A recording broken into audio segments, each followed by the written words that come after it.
Le garçon passa le reste de la nuit à préparer son départ. Il n'avait pas grand-chose à emporter.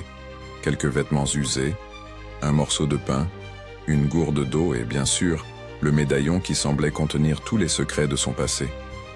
Quand les premières lueurs de l'aube caressèrent les murs du temple, il se glissa hors de sa chambre et traversa les couloirs silencieux. Son cœur battait à tout rompre. C'était la première fois qu'il quittait le temple seul. Alors qu'il atteignait la grande porte en bois, une voix l'arrêta. « Tu pars sans dire au revoir ?» Le garçon se retourna brusquement et vit Père Léon, debout dans l'ombre. Le vieil homme tenait un petit sac dans ses mains. « Je savais que tu partirais tôt ou tard, » dit-il doucement. « Prends ceci. C'est un peu de nourriture et quelques pièces d'or. Tu en auras besoin. » Le garçon sentit ses yeux s'embuer.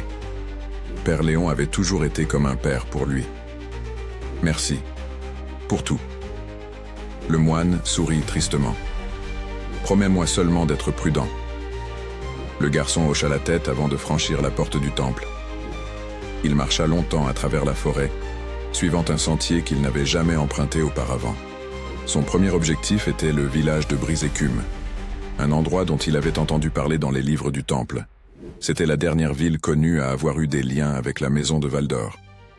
Après plusieurs heures de marche, il atteignit enfin la lisière des bois. Devant lui, le paysage s'ouvrait sur une vaste vallée traversée par une rivière scintillante.